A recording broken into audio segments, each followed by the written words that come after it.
He probably exploded a lot of stuff. It's a lot of the budget going there. And the moment where it should be the most explosive, you use silence, and then it makes more impact. In Stellar, for example, the scene with his daughter.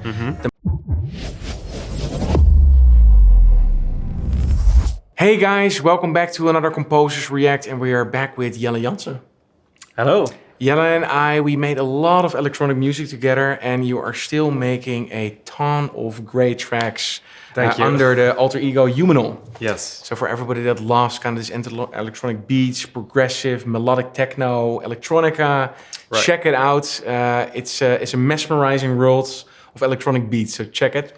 But we're here, of course, for a trailer. Yes. Which one did you bring? Of course, I had to do Oppenheimer, the newest upcoming movie of Christopher Nolan. His movies are always so highly anticipated, right? It's always these very big blockbusters, and I can't wait to see it. So I had to bring this one. We are huge fans of this, so it was always the combination Hans and Christopher Nolan, Hans Zimmer on the composition, but now he changed after Tenet to Ludwig. Okay. And this is this electronic kind of stuff that he did for Tenet. So I'm very curious what's going to be this in Oppenheimer. Yeah. Let's dive into it and see what we think of Oppenheimer. Oof. Glitchy. This is a national emergency. Explosive.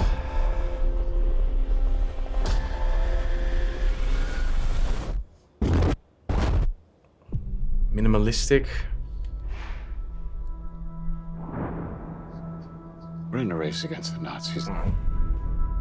Deep. And I know what it means. If the Nazis have a bomb. Okay. They have a 12-month Matt is back. 18. How could you possibly know that? We've got one hope. All America's industrial might and scientific innovation connected here. A secret laboratory. Very soft, load up, pressuring. Until it's done. Let's go recruit some scientists. Build a town, build it fast. Wow. If we don't let scientists bring their families, we'll never get the best. Mysterious, but epic. Why would we go to the middle of nowhere for who knows how long? Why? Why? How about because this is the most important thing to ever happen in the history of the world? Einstein, look at that. You're the great improviser, but this you can't do in your head. Are we saying there's a chance that when we push that button, we destroy the world? Chances are near zero. Right. Near zero. What do you want for theory alone? Zero would be nice. I hear some thumping beats. This is a matter of life and death. But I can perform this miracle. This movie, man. World War II would be over. Our boys would come home. Very Nolan-y shots here. It's happening, isn't it? Oh, that's cool. The world will remember this day. Our work here will ensure a peace mankind has never seen. Wow. Like the rhythm. Until somebody builds a bigger one. Yes. You are the man who gave them the power to destroy themselves. And the world is not Oh, prepared. yes. Oof, lit off. 8,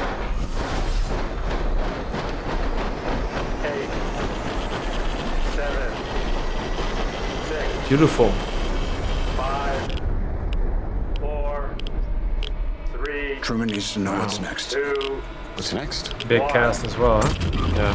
Wow, this is intriguing. What an intriguing trailer. It's really a long trailer also. It's like 3 minutes. So Yeah, it's probably also going to be a long movie. So that's... It's gonna be 3 days in the cinema.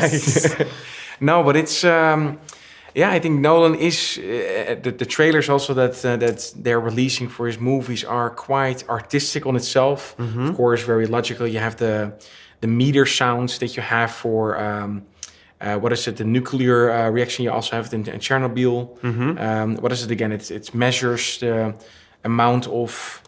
Do you know what it is? Like the amount of radiation. Yeah, exactly. The radiation meter. Yeah. And they use it very cleverly, of course, in this trailer because it's about nuclear energy explosions. Yeah. Very curious. What do you think if you see this? Like as just kind of Nolan fans as we are, but also music-wise. Yeah, it's gonna be interesting because if you just think about the story itself, it's just a bunch of scientists with some kind of commander talking about building a bomb. But I think most of the movie will be about the anticipation towards that.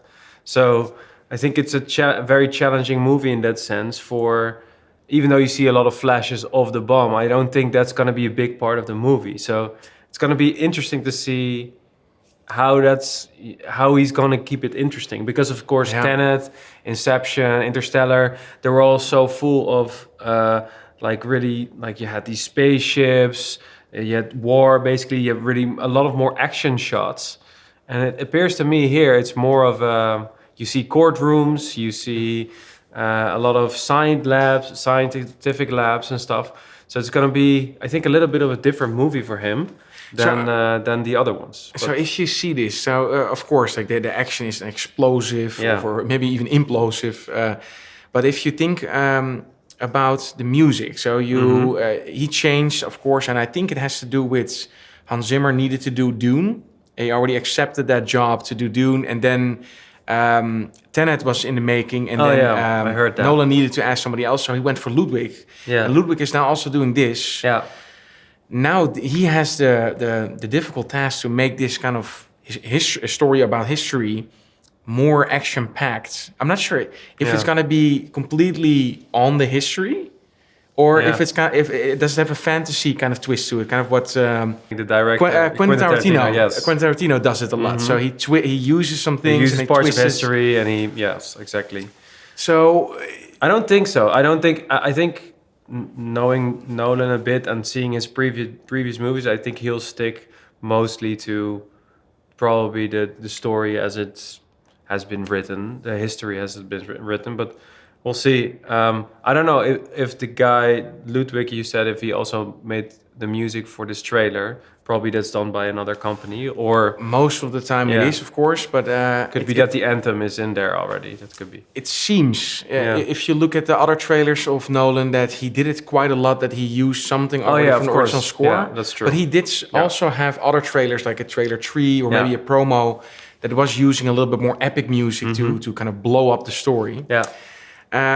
No, I really like what they did with this radiation meter, the clicks, the glitchy. Then there was this more orchestral horns that you were that Nolan is very much known for, kind of with the Inception horn.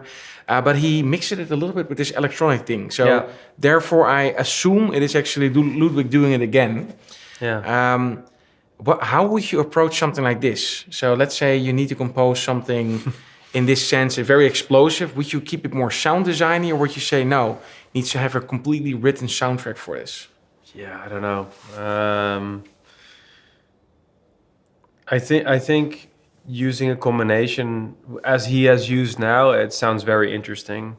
I think the combination always works for Nolan. He has the right music for the right shots. So it's the synergy between the shot and the music, right? So it's, for example, also with Interstellar, you have this shot where he rides through a cornfield. Yeah.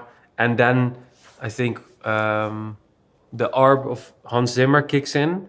And I mean, that composition itself is beautiful, but it's also the fact that it's such a beautiful shot and timed at the right time. And I think you see parts of that in this trailer as well, is that you see parts of the bomb, but very dark. Yeah. And I think that combination, those kind of synergy combinations of really cool shots and really cool music is going to be is that we always expect that from Mr. Nolan. So I think the combination that he makes with the composer Hans or Ludwig is sometimes also in silence. So if you watch Interstellar or even this trailer, there's just moments of impact where you think, okay, here it goes, boom, but then he uses the silence kind of to make it speak 1,000 words. Yeah. I do like that. I do like that you sometimes, in the moment where it should be the most explosive, you use silence, and then it makes more impact. Or in Stellar, for example, the scene with his daughter, the moment the music is rise up, but then when the film goes on or the video, then it's completely silenced out. Even the kind of a very hard audio cut in that sense, that it cuts off in a weird moment. Here, it's a little bit more leading. It's a trailer, so you can kind of feel that it's coming, but it's not satisfying you enough to say explosive. And he leaves you hanging, or the people that created this, they leave you hanging like, Actually, it doesn't say a lot. No. It shows a lot of beautiful images. Yeah. It gives you the thematics. But he always does that with his movies, I think, because mostly those are very long movies. Yeah. And if you would have to predict like the whole movie, like Interstellar, for example, from just based on the trailer, I think that's good in a way, you know, that because some trailers, they give it all away in the trailer, and it's like, okay, that's gonna happen, you know. You need that kind of, you need to be sparked a little bit, sort of get interested a bit, and really want to see a movie, but just not really knowing what it's about. That's the ultimate. That is the art. The art of it. And the art of trailers. Yes. I do think sometimes I really don't want to watch the trailers, so especially for Nolan films. I don't want to watch it before. Although I think that he is the one creating them, that is not spoiling it. So of course, if you make a beautiful product and you make a beautiful film or a game, in a way you want to use your best assets to sell it, because you also want to make it lucrative. But then again, I think if you reach a certain status, then people can already expect that by showing bits and pieces, by not spoiling it. So this is a good one for that. Like it gets me excited, but it's not really spoiling much. And I mean, his name already will spark a lot of interest, right, for people, just because his name is attached to it. It's of course. I mean, if you think about it, it's a really an historic event, of course, leading into the building the atomic bomb. I'm just really curious, like, what he's gonna make of it, because I don't believe it's gonna be as action-packed as all of his previous movies. Because I would go as far to say that the stories that he's making are quite niche on themselves, but he tells them in such a Hollywood blockbustery way that it reaches a large audience. Although this subject, like, I know that there's 150 plus million going into the movies. Not sure how much this one cost, but probably something near to it. He probably exploded a lot of stuff. It's a lot of the budget going there.